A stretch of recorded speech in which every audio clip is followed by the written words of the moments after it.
We never know where life will lead us or what may hinder us along the way.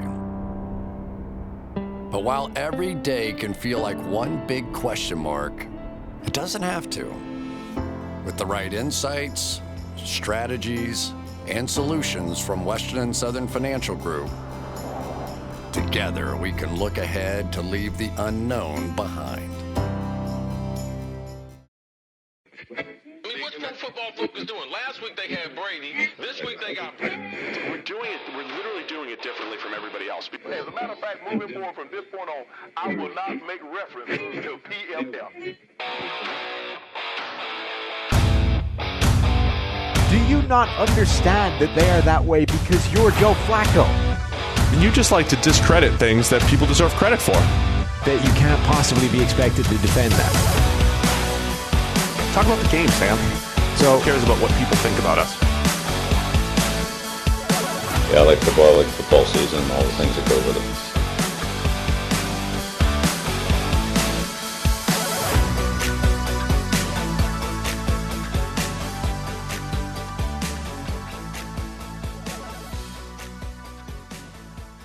Welcome into the PFF NFL Podcast. Steve Palazzolo back here with Sam Monson. And because it's the offseason, Sam, we're doing all sorts of special stuff like having former NFL GMs on here to talk about all of our team building strategies and theories and why they're all correct. yes, though apparently not, judging by this interview. Interview season at the PFF NFL Podcast. That's we had some season spelled S-Z. Oh, yeah. Look at you. You're so well, I have to be both hip for the kids. I have to be both hip with the kids and Americanized with the Z as opposed to the Z. It's tough. So we have former New York Jets GM and some high-end title for the Miami Dolphins, Mike Tannenbaum, on the show today. We'll have a long-form discussion with him, and we ran by a lot of our theories. You know, whether it was how you handle the quarterback situation, coverage versus pass rush, all sorts of stuff that we talk about all the time here, and we got the opinion of someone who's been in the seat making those decisions. So that was a lot of fun. We'll get to that in a minute. But yeah, we'll have a lot more of that going forward. And if you guys have any suggestions, who would you like to have on the podcast with us to talk to? Only the best guests. That's all we're looking for. We've got a couple lined up. Excited about the ones that are coming on soon. Yeah, but it's interview season. So we'll get into that. And let's get into it right now. We'll go right to Mike. We'll go through it, and we'll be back to discuss. So here's Mike Tannenbaum in our discussion with him.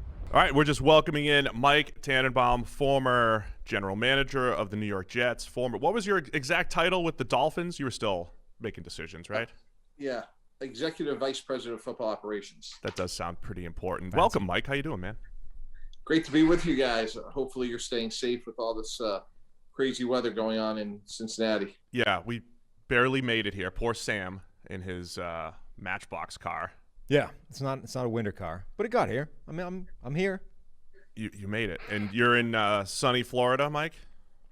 I'm in sunny, tax-free Florida. So when I was with the Dolphins, I said, look, anytime we speak to an agent, we have to begin and end every conversation with, "Oh, did I mention we are in tax-free Florida?" Which is ironic because our boss, Chris, flies us all permanently to Cincinnati a couple of years ago. And now he lives in Florida more than. Well, yeah. Where do you think he is right now? Yeah. Tax-free Guys, Florida. come to Cincinnati. It's great. Yeah, come on. Yeah, I'll be there for like 2 months. Yeah, maybe. So yeah, he's living that same life, Mike. Well, if he's listening to this, which we hope that he is, as long as Chris is in the state of Florida for 180 days or more, then it shows you how smart and savvy he really is. Oh yeah, I believe he's well aware of that. He's got it down. Yeah, he'll stop in for a podcast or something, but he's like, no, the other 6 days of the week, see you later. I'm back in Florida. Anyway, it's team building season, free agency, draft, so figured this was a good time to pick your brain, man. You've been at the forefront and been able to make team building decisions. It's what we love over here. I want to start with some just general draft discussion. I think from like a media standpoint, we always tend to get these big picture topics. Do you pick the best player? Do you draft for need? Can you discuss some of that? Like what goes into just the decision for where to go in the draft? Steve, we certainly have had these conversations before, but I really think it's about a continuum of being opportunistic. And what I mean by that some of the most consequential signings of my career happened probably when it was maybe like the most quiet. So most notably signing someone like Vinny Testaverde in June, trading for Brett Favre in late August. Opportunities come. Unfortunately, we dealt with a situation in Miami where Ryan Tannehill tore his ACL in August, and we had to go sign Jay Cutler. So the point being is opportunities, either unforeseen circumstance or because of an injury, happen all throughout the year. And I think people that are effective at team building sort of had that mindset that it's not just, hey, what's going to happen the first 2 weeks. We saw that Jalen Ramsey trade, for example, last year between Jacksonville and the Rams happen in season. And I think there's a couple sort of like tent poles that are important here. One is there's a difference between a must and a need. A must is something that you just can't operate your franchise without. A need is exactly that. You want to get better. And it always should be through the lens of how do we win our division? Because without having home playoff games, it's really hard to be successful. Now, with that said, we just saw what happened with Tampa Bay, but that's clearly aberrational. So the start of the NFL offseason, everyone's focused on the quarterbacks that could be on the move because, quarterback, the most important position in the game. It's basically everything at this point. If you're a team that doesn't have one, if you're a team that's struggling for a quarterback, doesn't have a starter that they think that can take them to where they need to go, what would be your approach? Where are you targeting? Are you solely focused on the draft? Are you trying to make a monster move for a guy like Deshaun Watson? Like, how would your approach be if you're one of these teams now? So when I was at the Jets, we had a sign up that said every rock every day. And it's really about a mindset of the verb is scour for players, most notably quarterbacks. And if you're a team, like take the New England Patriots, Cam Newton, by all accounts, was a great teammate, worked really hard, but he just didn't play very well. And if I'm New England, I may look at, for example, signing Marcus Mariota and trying to draft Mac Jones. And that's a position to me, which is a good illustration of a must. So I think we're going to see a lot of quarterback activity. When you speak to people around the league, there's really not a lot of quarterbacks in 2022. Keelan Slaughter of SC may be the only one with a first rounder. So that brings in a really interesting dynamic. So, for example, somebody like Atlanta, even New Orleans, where you may not need a quarterback for another year, you may feel like this is your best opportunity to get one. Yeah, so that's interesting. So Sam and I debate this a little bit sometimes about having two quarterbacks, and the old adage, if you have two quarterbacks, you have none, and all that stuff, which I don't buy into at all, because you need to find one. And then, Sam here believes in more of the human dynamic, right? If you were, say, a Mitch Trubisky and the Bears drafted somebody else that's going to hurt his confidence, whatever it is. And maybe we saw that with Carson Wentz. How do you balance that? Because it's easy for us here on the podcast to just think of players as assets and just draft 6 quarterbacks. One of them will be good, which is great on paper. How do you balance that from just the human aspect of how are they going to respond to challenges and competition? Yeah, I definitely more towards you, Steve, because thank you. I think it's always about what's best for your team. And look, not having a great situation behind Ryan Tannehill really hurt us in Miami, and no question was a factor in me losing my job there, just from a standpoint that we didn't have a great answer behind it. And I've been around guys like Brett Favre where they're like, hey, yeah, bring in as many quarterbacks as you like. They're going to be sitting on the bench like you're wasting your resources, but that's what you guys want to do. Great, no problem. Like a little bit of a gunslinger mentality. So you need to be mentally tough to be a great quarterback in the NFL. And if you're worried that there's a second-round pick behind you, like you got much bigger fish to fry. Like you got to be worried about the pressure package of the upcoming opponent or whatever it may be. So the last thing they should be worried about is, who else is behind them. Their eyes should be forward. Their mindset should be forward. See, what? Told you. I think there's a degree to which it depends on the guy, though, right? Like you can tell some people are going to take it badly when you bring in someone that could potentially challenge them for their job, and some people are going to be like Brett Favre, who are like, yeah, do it, embrace it. Yeah, but Sam, like fundamentally, like show me the leader in any walk of life that has those insecurities that's successful. You think like Tom Brady really worried that Blaine Gabbert was behind him? You think Patrick Mahomes cares that, Chad Henne is behind him? They're great.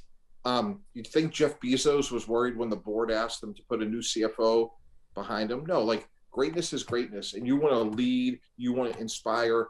As Coach Parcells, you want a battlefield commander, and this BS of like, oh well, they undermine my draft. Well, no, you got the wrong guy. Like this is about like leading men and winning championships and playing when you're hurt. Like there's a lot of things you got to take on to be a leader, to be a great quarterback in the NFL, and worrying who's behind you. If that's really the case, we got the wrong guy. Yeah, it's not so much the worrying who's behind me. It's how they're going to react to the guy that gets put behind them. So Aaron Rodgers this year would be an interesting example, right? They draft Jordan Love, his clear replacement at some point in the future. And however, there's a sort of debate as to how Rodgers exactly handled it, but it worked, right? He got motivated by that. He played better this year than he's played in the better part of a decade. But what if Rodgers, either like he's clearly upset or not, he didn't like that they did that, right? So instead of, if Rodgers hadn't embraced that and played better, but instead had gotten sort of salty and annoyed and sort of gone into a sulk and agitated for a move out or made that transition happen quicker, you know what I mean? It's you're then sort of pushing the onus on the quarterback that's already there to handle it well. And, you know, most of them may do if they're that kind of caliber, but if they don't, you've created a big problem. Well, that's why he's great. Look, I think Aaron Rodgers is innately motivated. I don't know if Jordan Love being selected there was outcome determinative on how he played. I think he just has greatness about him. And I'm sure, I've had a lot of conversations. Recently Mike Pouncey retired, and Mike Pouncey was one of the smartest, most insightful people I ever had the privilege of working with. And smarter, older veterans, presumably, they drafted Jordan Love to play at some point. Aaron Rodgers is not a person, in my opinion, that needs extrinsic motivation. Like, he's waking up chasing greatness every day. I'm sure he thought that was a very inefficient use of draft capital. And, I see that slightly different. I just think, you want to fill your organization from the trainer to the strength coach to the quarterback with people that want to be great or die trying, and they're intrinsically motivated people, and they don't need external motivations to sort of fuel their greatness. I generally agree. Steve is painting my position, I think, with a broader brush than it actually is usually talking about. That's how you do things too. Yeah. I'm usually, when I make that point, I'm usually specifically talking about younger quarterbacks that haven't yet succeeded or failed. And I don't know that you necessarily want to add competition to the mix of a guy that you think is going to be good but hasn't quite got there yet. It's not like any quarterback. Obviously, ones that are good anyway, it's probably not an issue. But for a guy that's sort of teetering on the brink that you think still has the ability to lead a franchise, to essentially then bring in a guy who can pretty easily be seen as a direct replacement, like, I got it wrong, we're doing it again, that guy's dead in the water. I think it's about messaging, though. So this brings me to the Eagles, right? So with Wentz, Mike, is this a red flag now because Wentz didn't handle a second-round quarterback coming in? Is that a red flag for him going forward? Yeah, that would be a concern. And I'm a big believer in Carson Wentz. I thought that was a great trade when they traded for him. Here's what I don't understand about Wentz, which is, unfortunately for me, something that, remind me of Mark Sanchez earlier in my career, which is this. When you look at Mark Sanchez, who won 4 road playoff games, I wanted to get that in the podcast. And Steve, we've been doing this for 19 minutes. You didn't get a chance to ask me that. So, candidly, I'm a little disappointed that I had to autobiographically put out that accomplishment. We'll go back and we'll evaluate the Mark Sanchez pick, and you can defend it. But, yes. Anyway, but in all seriousness, here's what's weird about Wentz is, like Sanchez, he had a lot of success early. I mean, I think pretty unanimously we could sit here and say, hey, 3 years ago, he was one of the 5 or 10 best players in the sport. And then it got worse, again, similar to Sanchez. And it doesn't make sense to me because when you come from an FCS school, you would say, okay, early on, maybe level competition. It's just going to take a while. He's from North Dakota. The Northeast isn't for everybody. And this is going to take a minute. And then we're going to see his career take off. And really the opposite happened. And to what extent it could have been, hey, Nick Foles won the Super Bowl, or They drafted Jalen Hurts. I'm not really sure, but to answer your question, if I'm the team acquiring him beyond Indianapolis because of the obvious Frank Reich connection, that would be a concern because, again, like, I'm just telling you, like, from being there, guys, like, mental toughness is such an important part of having success because we're all going to have bumps in the road, and how you handle it is so important, especially at that position. The Northeast isn't for everybody, by the way, is low-key an outstanding line to just throw in there. Another Massachusetts guy like me here. Look, Yeah. you gotta earn your Sam, way. In all seriousness, I think you bring up an interesting point. You know, there's a lot of people that feel like Peyton Manning wouldn't have had the success that Eli did in New York because Eli's disposition just played a lot better in New York than Peyton's would have. And when you look at somebody like Carson, you know, he's a little bit like, when you watch his body language, he's an introverted person. And look, I was born in New York. I grew up in Boston. My wife's from Philly. We got married in Philly. We're obviously comfortable in that environment, but it is not for everybody. And I got to think if Carson has a meaningful seat at the table in where he goes next, I got to think Indy makes sense, not only because of the Frank Reich connection, but something you alluded to there, Sam, which is he may not just like it in Philly and wants to get someplace closer to home. Yeah. So a nice, sense. safe place like Chicago. Ooh. Could work. The Midwest isn't for everybody either.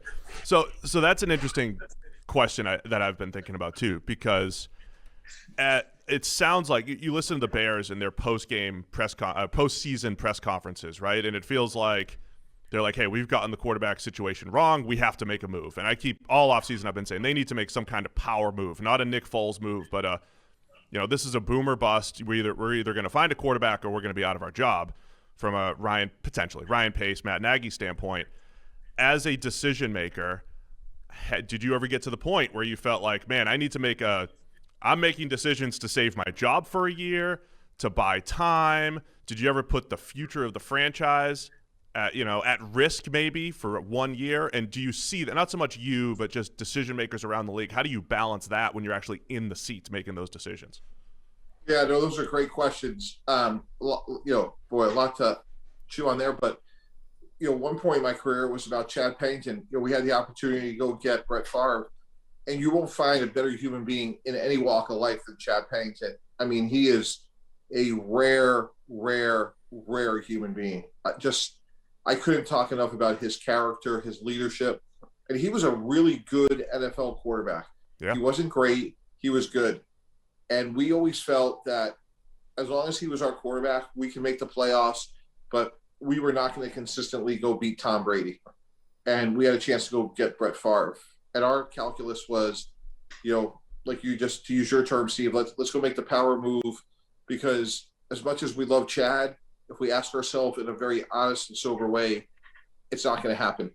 And so that's why we made that decision. And I think other times, like, with Sanchez, for example, when we traded up for him, that was year one of Rex Ryan being our head coach.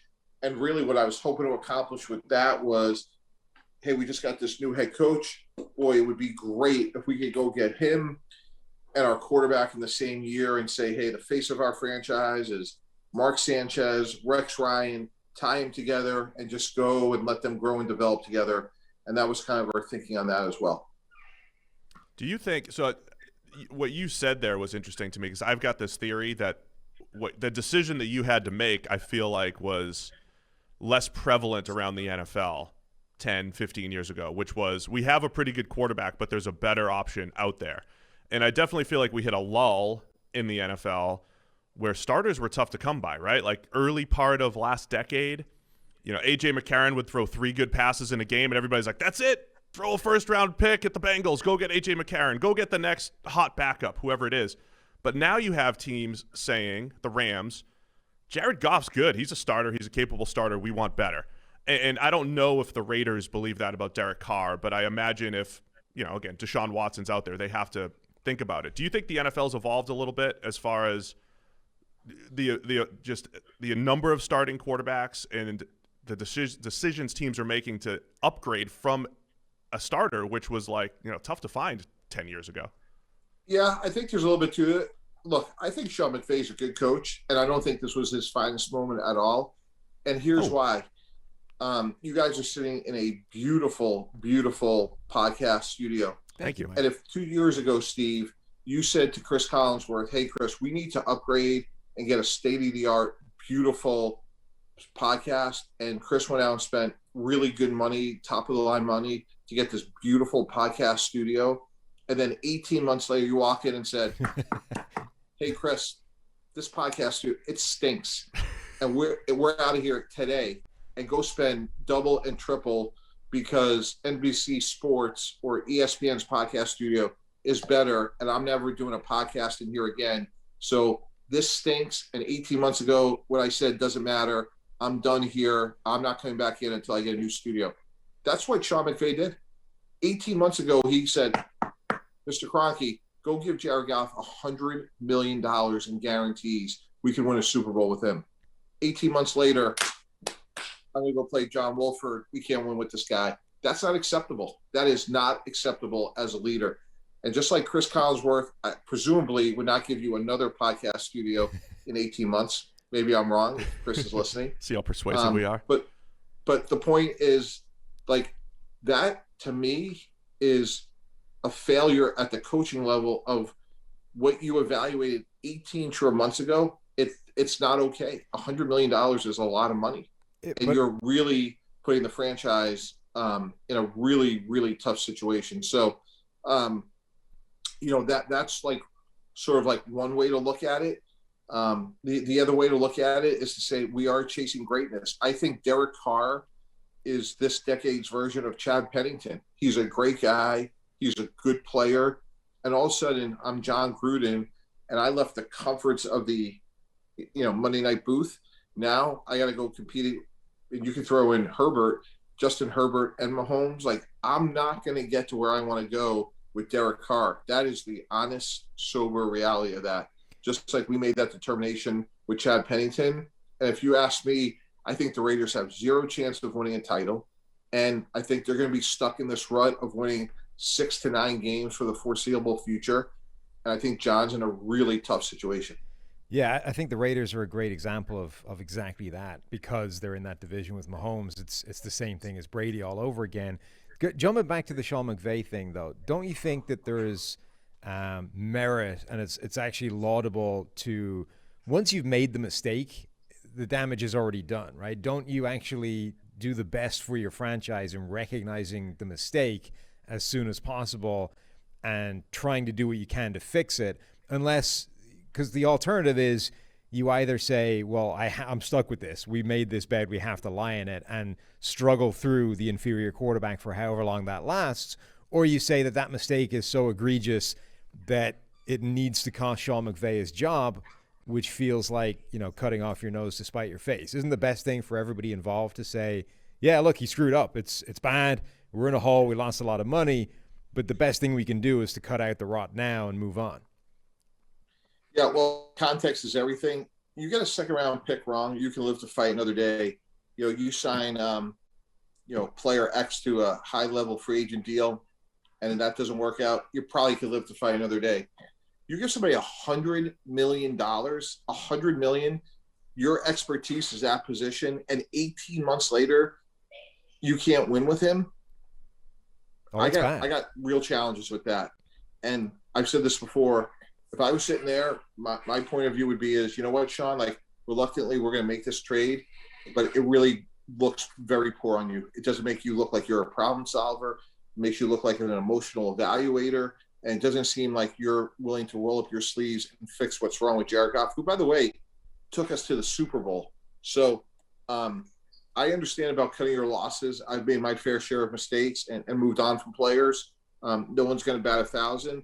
But when you're your expertise is the quarterback position. And again, the type of money they guarantee Jared Goff, I just don't think you could let a coach say, hey, you know what, fellas, we gave it the old college try and we got to move on.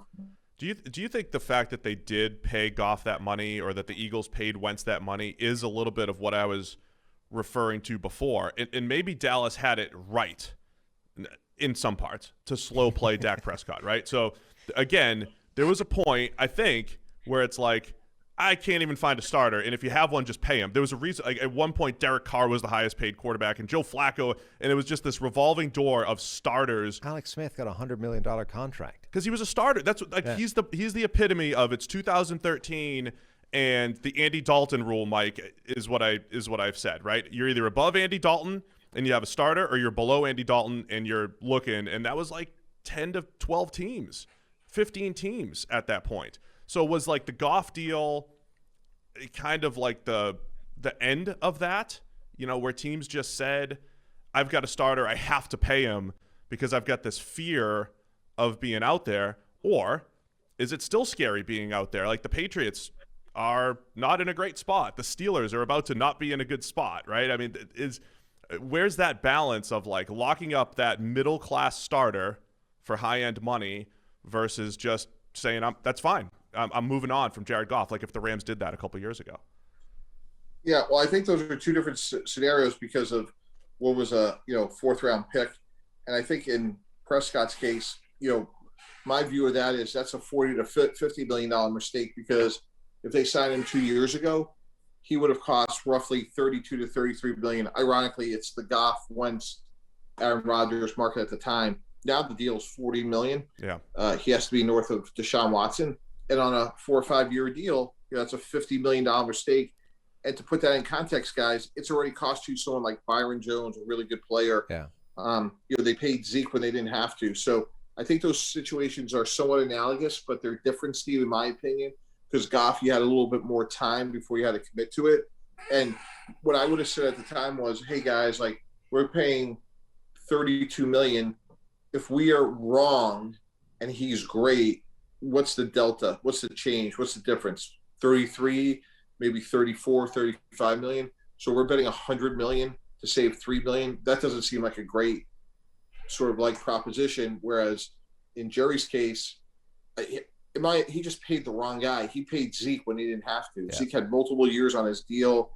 He was in Cabo holding out, could have franchised him. I wouldn't have paid Zeke. I said it then. I think who you pay is so important. DeMarcus Lawrence, good player. Jalen Smith, good player. Lyle Collins, good player. But you know what? All those players are replaceable. Dak Prescott's not. The Dak thing makes no sense whatsoever unless they have decided that there is a hard line in the sand beyond which they don't want to go, and they have to be prepared to walk away from the table. And I don't know that anybody thinks they're prepared to do that. Yeah, which to me, like, we could sit here and go through all the other quarterbacks they try to get from Paxton Lynch, and that's been very well documented. The fact that they fell into Dak in the fourth round is good for them, but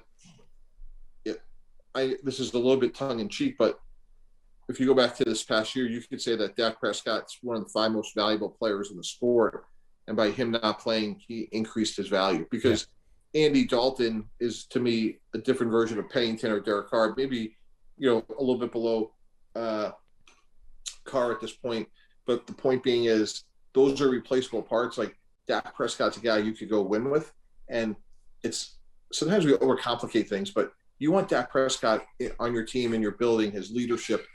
And again, like if you're going to overpay there, like that's a situation where if you think, again, he's worth 30 instead of 32, like get it done, because now 32 just went to 40. Yeah.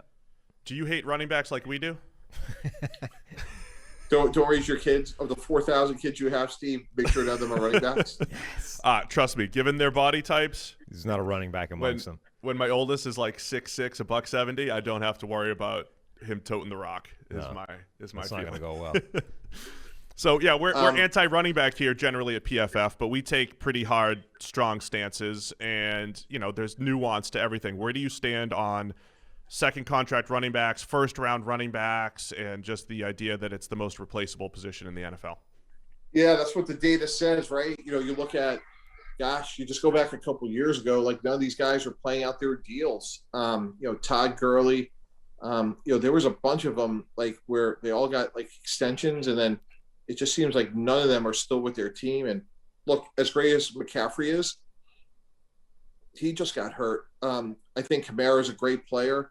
but at the end of the day, like, they are replaceable parts. And even like Zeke, like you look at Dallas right now, I don't think he's as explosive as he once was. So I generally agree with you, Steve. The hard part is like Kamara, McCaffrey, like they're great players, but you go to the Super Bowl and, Kansas City, Damian Williams opts out, and they're out there with, Darrell Williams. Obviously, they drafted Edwards-Helaire, but he got hurt. And then you look at, obviously, with Tampa from Fournette, Ronald Jones, no bellwether, bell cow running back. So generally speaking, I do agree with that. Yeah, so great. So we're on the same page as far as running backs. I had a follow-up. I want to go back to the Jets really quick, because the other thing that we've come up with, that our guys, our numbers dorks over here have come up with, is the idea that you would build a team on defense from back to front. Essentially, if you have a good coverage unit and a below-average pass rush, you can get by more than the opposite. In other words, if you have a great pass rush, that the great pass rush protects a bad secondary. And I think historically it's like build in the trenches, right? Have a great defensive line and figure it out. Going back to your Jets teams, I feel like you guys were building that way, and a Rex Ryan defense in general builds that way intuitively.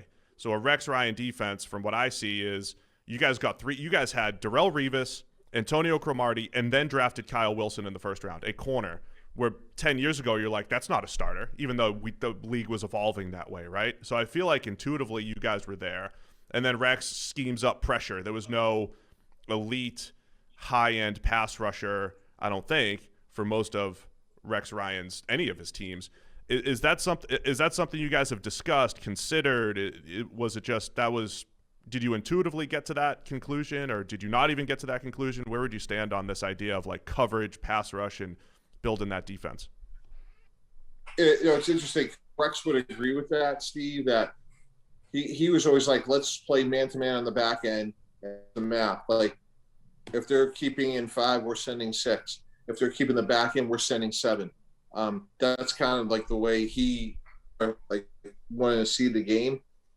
I do think, though, like starting front to back, because, we don't pay enough attention to the run game. And, we said this going into the Super Bowl, but like Tom Brady's, part of his mystique is he's so good for play action, and stating the obvious here, but you need a run game to have an effective play action, which is exactly what they got in the Super Bowl. And what was great about what they did, not to get into too many X and O's here, but they stayed in base personnel quite a bit. Yep. And that put slower chief linebackers on the field, and then they threw out of that.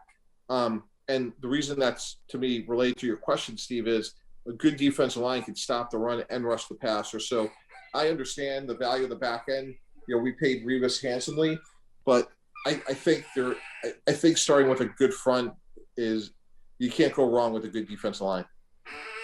So there's a lot of data, though, that says that you don't actually need the strong run game in order to get the good play action, right? Just the active play action functions independent of the quality of the running back or the running game surrounded around it. But you're right that you do get a lot of teams that can essentially trap defenses in heavier base personnel that just aren't as good. So I think there's definitely some mileage to teams lining up in these run-heavy formations and then passing out of it, whether it's with play action or just to attack the bad coverage players that you've managed to trap on the field. I mean, that's exactly right. I mean, there's a more fundamental way to look at it. Like the 5th and 6th linebacker, like those guys are typically your worst players. They're special teams players. They're not necessarily great athletes. And I thought Tampa did a great job of exploiting some really poor linebacker play by the Chiefs. And they cut some guys, free. And again, I think I would never say that Tampa had a dominant running game, but their success in the running game, to me, really put a lot of pressure on Kansas City's front 7. Yeah, I mean, that was when New England played the Rams in the Super Bowl a couple years ago, too. That was like, it took till the 4th quarter, but they finally adjusted and said, okay, we're going to put an extra tight end and a fullback out there, make the Rams go into base personnel and throw out of it. I mean, that's how they move the ball in the 4th quarter. And that's what I think is great. That's what I think great offenses do, right? They have answers for what the defense has. The fact that the Bucs have 4, 5, 6 legitimate weapons, and Joe Haig is playing all sorts of snaps as like the 6th tight end, and he should have caught a touchdown. But Joe Haig is out there, and they're adjusting. Did catch it, got it ripped out. Oh, okay. Give the defense some credit, Steve. It was a pass breakup, not a drop. Yeah. Okay, that's what we do here at PFF. We debate whether these things are drops or pass breakups. But yeah, anyway, good offenses definitely are able to adjust. One of the things you said before, and we've talked a lot as well, Mike, as far as trying to win your division and the decisions you make to win your division, how top of mind is that? I mean, so you're making you're in the AFC East the whole time, so you're over there saying, how do I match up against Edelman and the Patriots receivers? How do I slow Tom Brady? How do I have answers to Bill Belichick's defense? How top of mind is that with all the decisions you're making? Yeah, it's really it's critical, Steve. If we're in the AFC West, if we're drafting a corner, we have to say, is that corner fast enough to cover Tyreek Hill? If it's a safety that we want to play man-to-man, do they have the body size to cover Travis Kelce? Like, those things are outcome determinative. Like what we say are critical factors. In Tampa, like if you're, for example, building a team in the South, NFC South, you would say, hey, our tackles have to be athletic enough to pass block, Pierre Paul or Shaq Barrett. Tristan Wirfs did obviously a very good job of that. So it's really a little bit of a match. So, again, if it's an interior offensive lineman, is he strong enough to anchor against Ndamukong Suh and Vita Vea? Those are things you're constantly thinking about. Oh, yeah, it broke up for a second there, but we got it. Makes sense. You were a big fan of Justin Herbert coming out, and a lot of people at PFF were not. Some less fans than others. So this is a great chance for a victory lap. What did we screw up, and what did you have right? Well, I appreciate that. I thought it was pretty obvious, to be candid. First of all, I really think you got to look at quarterbacks in person to really evaluate them. So the year before, I went to watch him because I was really watching him for 2 years, and I think there is, and this is a generalization, this is not completely true, but in the media, there is a little bit of a herd mentality. And I just felt like last year with Justin, he has the height, the weight, the speed. You go back to how he finished the season against, for example, Wisconsin in the Rose Bowl. He can make you miss athletically. He could run you over. He can make all the throws. And then after the Wisconsin game, he plays great in Mobile. He goes to the combine. He's the only quarterback there that throws, so he's competitive, and he's a great guy. So there are no holes in his game. And if you look at it objectively, and my point was, if you pulled Justin Herbert out of Oregon and you put him in the SEC, he would have been in the discussion for the first pick in the draft. And I just think we have a herd mentality, and he was in a very small media market. And I just think people coalesce around bigger branded names in the SEC. See, I think he was, when I first saw him, when he first played, he played great. And I was like, all right, that's a future first-round pick. And then I didn't see him necessarily progress. And that was more my concern with Herbert. And I know that there's other factors in the offense and playmakers and all that stuff. But you said you want to see a guy in person. And that's one of those things that I've generally made fun of in the past. It's not you. It's everybody in the NFL. I was just talking. Well, it's him now. I was just talking to a QB coach this week. Sam said the same. They say the same thing. Everybody wants to see a guy in person. So I'm not going to make fun of that as a concept. But what are you trying to glean in person? And do you inherently have a bias if you're at the game where a guy is great? And does that stick in you? Like, I was at the game and saw him in person when he was awesome. And does that one game weigh stronger in your evaluations than, say, the other 12? Yeah, no, that's a great question. First of all, when you hire a quarterback, it's a very important position to your franchise to be able to get to know somebody. Like, there's some that's very commonsensical to me. For me, I want to see their body types, though. Like, a couple of weeks ago, I saw Zach Wilson play in person. He's a smaller, leaner frame guy. Like, I have concerns about whether or not he has the ability to be built to last, just based on his size. But as it relates to, generally speaking, I want to see them move. I want to see them how big they look compared to others. And unfortunately, I think you're making a great point, Steve, which is we all are biased that if you see them in the live look and they play great, everyone's going to be like, well, it's just one game. We're all human, and it does impact you without question. This is like teams do this all the time with free agents, right? Like if they sign the guy that played incredibly well against them the season before, or the season before that. You see it constantly, and I'm sure it leaves a massive impression, but sometimes you probably have to look at what that is and the totality of the guy's play. This is where I add baseball to the mix, because I saw this in baseball. Of course, right? Yes. So we're in AAA, and the Giants brass comes to town, right? They come to town, 3-game series, and they are there to evaluate your AAA Fresno Grizzlies.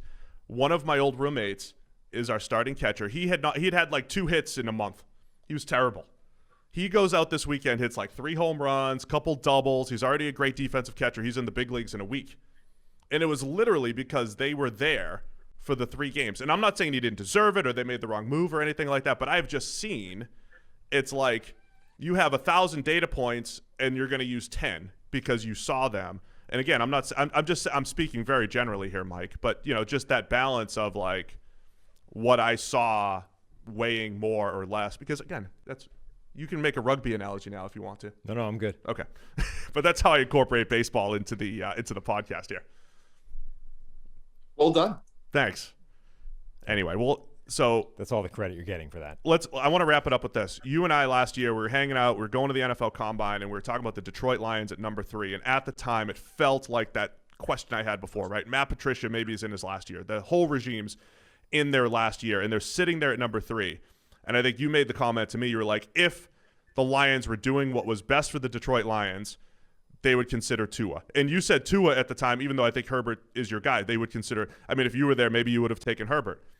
Again, how do you balance that, making that decision for the long term versus, man, it's in my last year. It just felt like we're in our last year. We got to take the best non-quarterback available and go for it.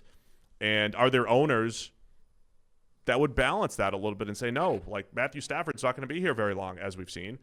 We got to get that next quarterback. You bring up a great point, Steve, which is one of the many reasons Bill Belichick's been successful over a long period of time is he's dogmatic in his approach of what is in the best long-term interest of this franchise, and nothing else matters. And if Bill Belichick was the head coach of the Detroit Lions last year, I'm sure they would have taken a quarterback.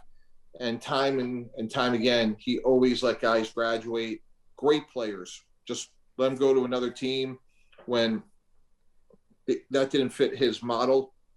And if more teams operated, and candidly, like I feel like some of the mistakes I made were, hey, like our coach is on the ropes, or we have, there's pressure to have a good season. It's human nature, but there's no question if Detroit ownership had intervened, Jeff Okudah absolutely has a chance to be a reasonably good player, but there's no doubt you have to take a quarterback there. And, look, Goff may work out, but I think your point's really well taken, Steve. The great thing about the Belichick situation, though, is that's the flexibility that Tom Brady buys you, right? Is that Belichick is, for his entire Patriots tenure, up until now, I guess, has never had to deal with that pressure of short-term thinking, right? He's always had Tom Brady in this constant of, we're going to be good. We're going to win 10 games. We're going to make the playoffs. I've got some Super Bowls in the bank. I have plenty of credit already built up. I don't have to think about, is my job on the hot seat anytime in the future? And like he's been able to, that's the sort of flexibility that very few head coaches or personnel guys have, right? Because they don't have that kind of extensive permanent security base. That's exactly right. You're dealing from a position of strength, but it becomes a force multiplier because now you're just stacking resources on top of resources. And I think, again, going back to Steve's point, clearly, while Okudah may be a good player, now they're looking at the same conundrum. Obviously, we'll see how it plays out with Goff. Well, Mike, we're going to let you go, but tell everybody about what you're doing with the 33rd team and where we can see. You're on ESPN, and you're all over the place now, right? You're on the PFF NFL podcast, really making the rounds everywhere, so that's great. Yeah, no, I appreciate it, guys. So the 33rd team is just a think tank, and it's made up of a bunch of former head coaches and GMs, and we put out a newsletter. You can go to the 33rdteam.com. It's completely free. And then we help young students get to where they want to go and get them entry-level jobs. And these students are way smarter than me. They're really brilliant with information and data, and they put out very thought-provoking material. So it's been a real passion. We have a weekly call. I always get off the phone and feel like I'm smarter. Last week we had Wade Phillips break down Todd Bowles' game plan in the Super Bowl. The content was compelling, interesting, and it's something that I've really enjoyed. We got to get Wade on here too, for sure. Yes, you do. Wade would be a good. Is he? So Wade, you might be able to help with this actually, Mike. Wade has blocked Sam on Twitter for some reason. And I have no idea why. No clue. You probably said something snarky to him back in the day. It's certainly not beyond the realms of possibility, but I honestly don't think that happened.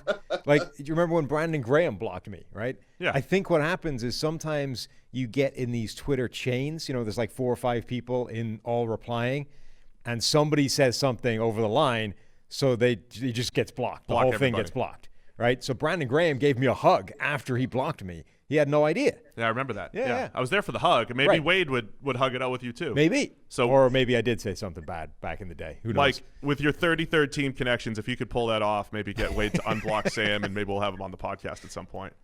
Or stay I'd be blocked. happy to help. So go check out 33rdteam.com. Really great stuff. And then ESPN and everywhere else that you're showing up. So thank you, Mike. We'll do this again, man. This is a lot of fun, guys. Really appreciate it. Let me know how it goes with Collinsworth if you get that new podcast studio. Yes. We'll call the new one Stafford. The staff. We want that Stafford upgrade. It's just like a minimal upgrade, but some bells and whistles. This gives us a chance for the ring. Yeah, this'll. The current one's not going to get it done. This will put us over the top. Yeah. If you want, no doubt. And look, if Jared Goff, if Sean McVay can change his mind, you guys should be able to change your mind. this is a negotiator here. I know. Right? He's been on both sides of the table, the whole thing. Decades of experience. This is what it brings. It's marketplace appropriate. If the Rams are doing it, PFF should be doing it. Yeah. Plus, the Rams hired Zach Robinson straight out of PFF. They're Right. basically us. Uh-huh. They're forward thinking like us. Yeah, does Chris want to turn you guys into an afterthought, or do we want to stay, best in class here? Let's go.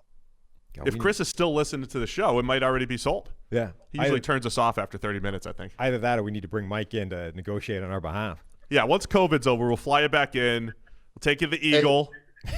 I was just going to say that. I'll come in and do your deals, and my fee, some agents charge 3%, some charge 4%.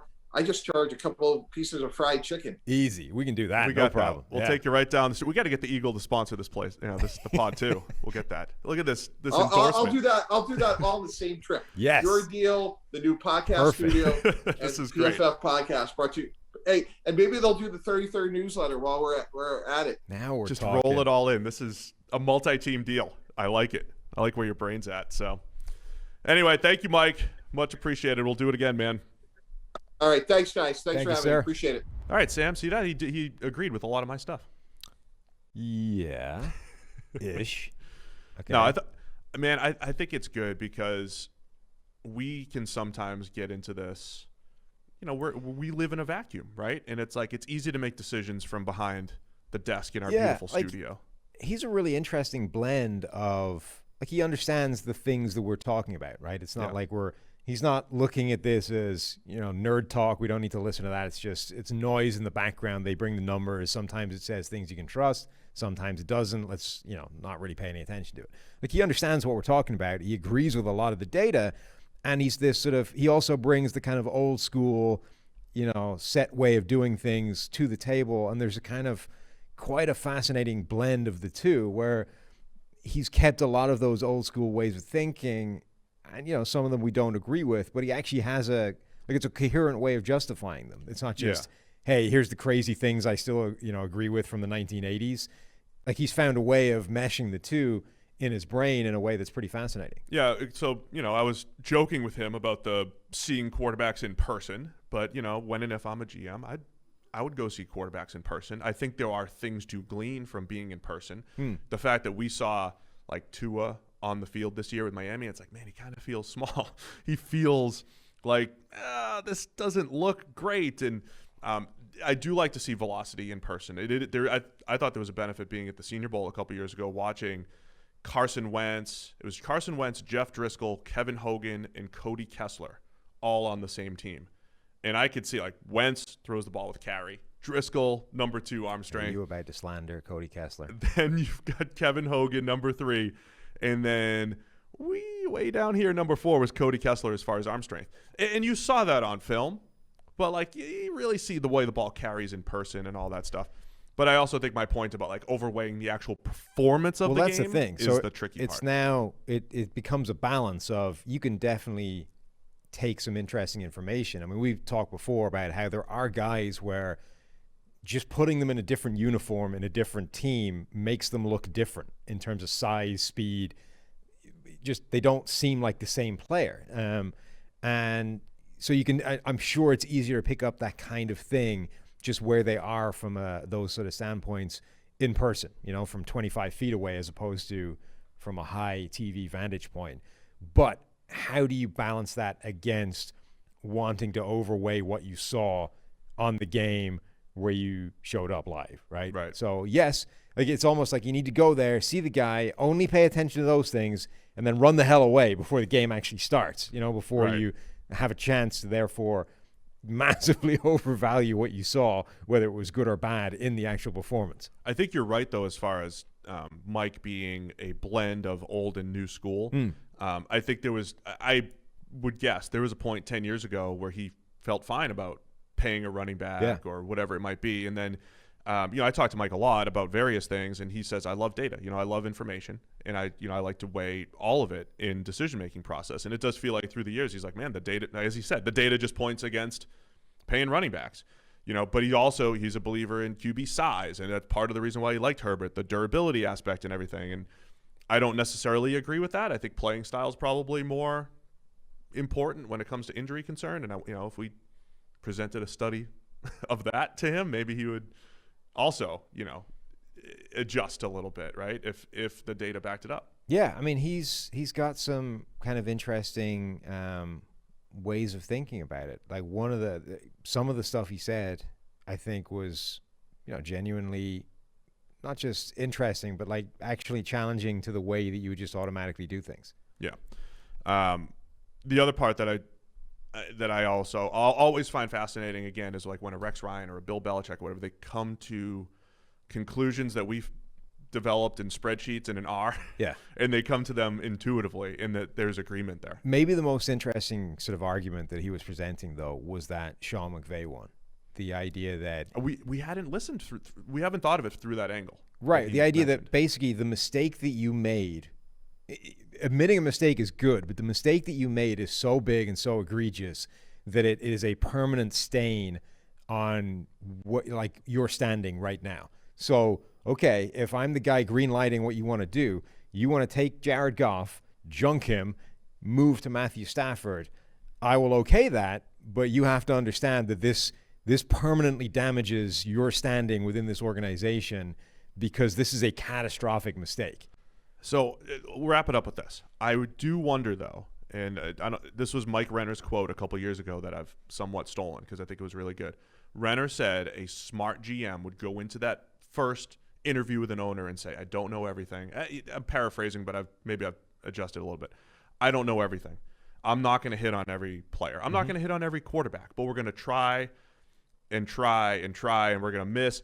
But the upside or the payoff's going to be – it's like the penny stock guy that you were reading about this week, Sam. How about that? The penny stock guy, to summarize it, right, failed hundreds of times looking for a penny stock that was going to make him rich.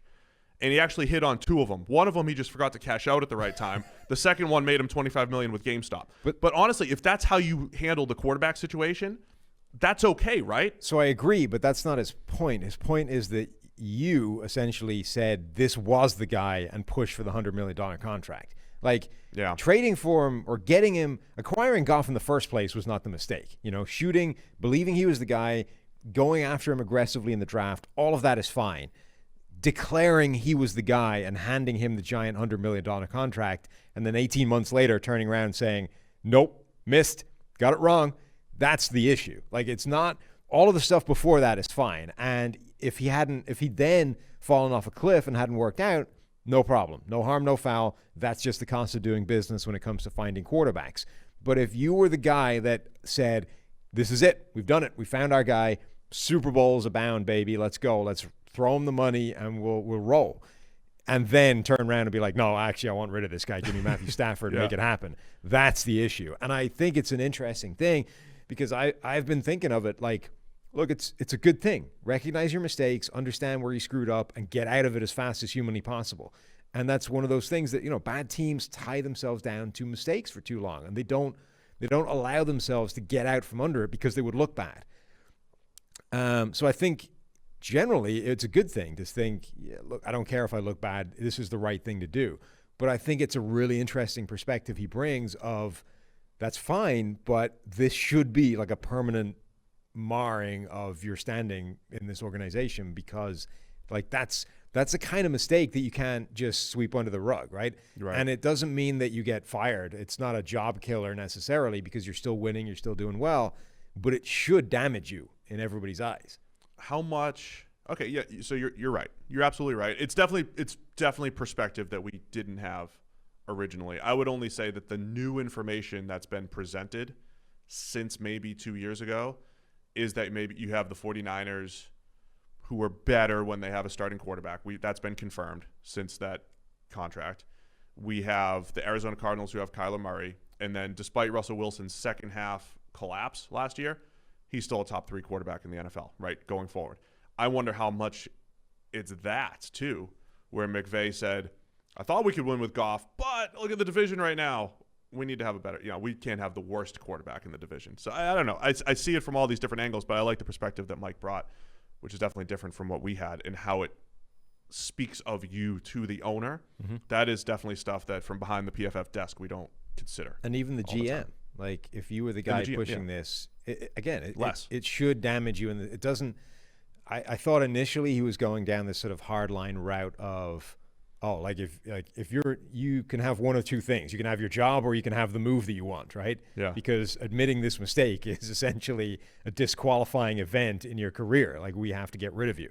But I don't think it's that bad. But he persuaded me with the idea that it should genuinely damage your standing going forward. Yeah, we'll have to have Mike back on the show because there's a lot of different things when you consider team building, the draft, free agency, and how you handle everything. So appreciate Mike for joining us. Be sure to go check out 33rdteam.com and some of the work that they're doing over there. Again, it's him just he's grabbing all the guys that have, that are in between jobs and all that stuff and just trying to bring them together and talk football. It's pretty cool and a good angle to take for those guys. So we'll be back on Monday.